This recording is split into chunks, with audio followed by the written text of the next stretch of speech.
Assalomu alaykum va rahmatullohi va barakatuh. Bugun sizlarga mana ko'chat ulashni o'rgatamiz. Ko'chat ulashlar boshladi. Alhamdulillah mana bir nechta ko'chatlar uladik. Mana bu yerda bitta ulangan ko'chatimiz bor. Mana bu yerda turibdi ko'chatimiz. Mana qator mashlar ulab chiqdik. Hozir yana qanaqa qilib ulash kerakligini ko'rsatamiz. Ko'chat ulash uchun anaqa yaxshi novdasidan, silliq novdadan olinadi, qirqib olinadi.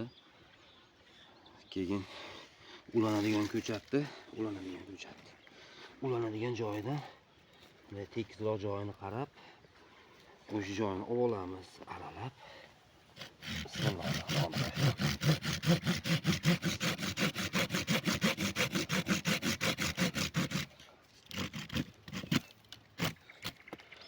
Tekis qilib olib, qo'yib, ko'chatni bu yorma usuli deydi, ulashni yorma usuli.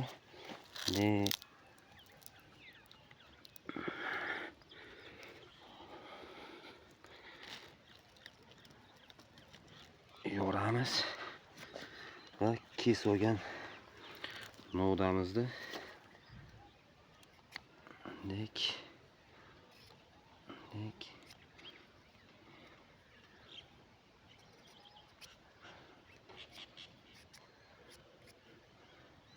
shunday holatda mana ozgina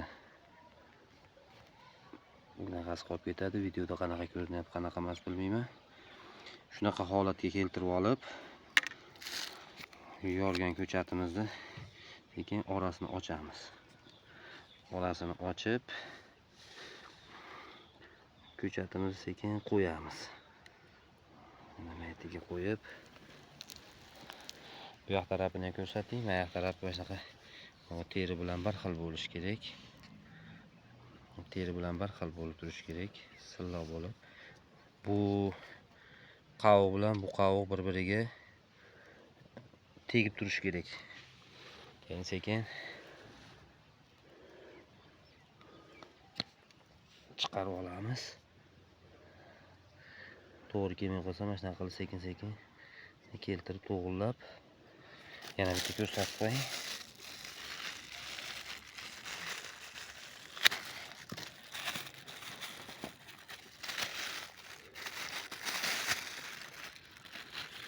Eng yaxshi narsa klonka, strechlar yopishib qoladi.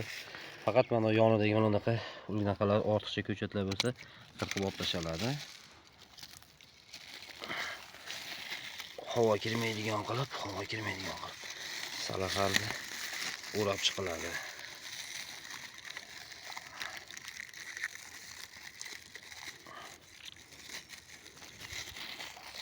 Havo kirib qolsa, qurib qolishi mumkin, ko'karmay qolishi mumkin. O'shaning uchun shunisiga e'tibor berasizlar. Havo kirmasligi kerak. Bunday qilib, oxirida to'plab turib, shajgalkadan nomiga bunday qilib turib, mana bo'ldi. Xudo xolasa, iyullarga o'tib, tutib ko'karib ketadi. Alloh, hamma narsa Allohdan, lekin to'g'ri ish qilib, to'g'ri ulasanglar, Xudo xolasa, ko'karadi. Biz sababchi emas. Savollar, tushunmagan joylar bo'lsa, kommentariyada yozinglar. Kommentariyada hamma savollarga alhamdulillah qo'ldan kelgancha javob beramiz.